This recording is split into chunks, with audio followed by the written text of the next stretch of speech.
بسم اللہ الرحمن الرحیم. ناظرین، وی لاگ نمبر ہے 54 اور آج کی یہ 5ویں اور آخری قسط ہے.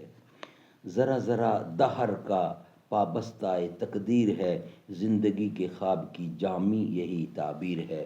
ناظرین، معارف القرآن جلد نمبر 2، پیج ہے 45، سورۃ آل عمران نمبر 3 اور آیت نمبر ہے 27. ناظرین، قرآن کریم کا ترجمہ، تشریح اور تفسیر ہم آپ کے سامنے رکھ رہے ہیں. اس کتاب کا ٹائٹل ہے معارف القرآن جلد نمبر 2، سورۃ آل عمران سے لے کر سورۃ النساء تک، پارہ نمبر 3، رکوع نمبر 9 سے لے کر پارہ نمبر 6 اور رکوع نمبر ہے 4. رائٹر ہیں اس کتاب کے حضرت مولانا مفتی محمد شفیع صاحب رحمۃ اللہ علیہ، مفتی اعظم پاکستان. بسم اللہ الرحمن الرحیم. قال النبی صلی اللہ علیہ وسلم: خیرکم من تعلم القرآن وعلمہ. بہترین لوگ وہ ہیں جو خود بھی قرآن پڑھیں، دوسروں کو پڑھائیں، سکھائیں اور لکھائیں.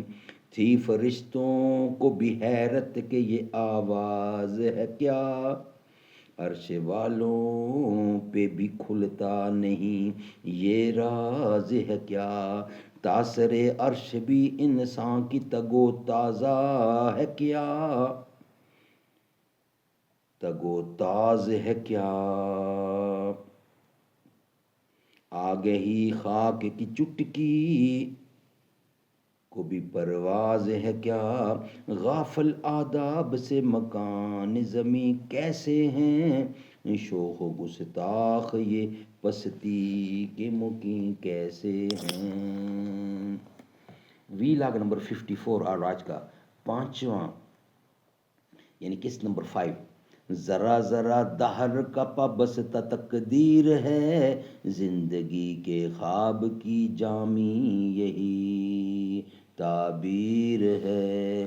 جو چیز عادتاً بری سمجھی جاتی ہے انجام کے اعتبار سے وہ بھی بری نہیں. آیت کے اخیر میں فرمایا بیدک الخیر، یعنی آپ کے ہاتھ میں ہے ہر بھلائی.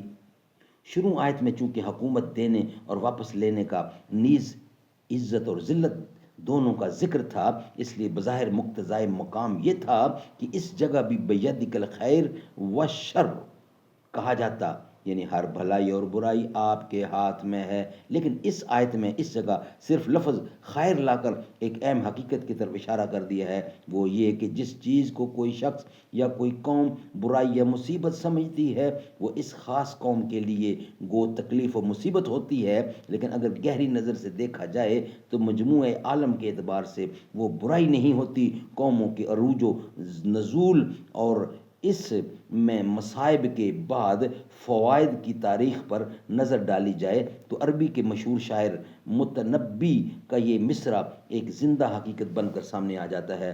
مصائب قوم عند قوم فوائد، یعنی ایک قوم کے مصائب دوسری قوم کے فوائد ہوتے ہیں. مجموعہ عالم کے مصائب و فوائد پر نظر کرنے والا کسی نہ کسی درجے میں اس حقیقت کو پا سکتا ہے کہ اس میں جتنی چیزیں خراب اور بری سمجھی جاتی ہیں وہ اپنی ذات میں چاہے بری سمجھی جائیں، مگر پورے عالم کو اگر ایک جسم فرض کر لیا جائے تو وہ اس کے چہرے کے خال اور بال اگر بدن سے الگ کر کے دیکھے جائیں تو ان سے زیادہ خراب کوئی چیز نہیں. لیکن ایک حسین چہرے کا جز ہونے کی حالت میں یہی چیز رونق حسن ہوتی ہے.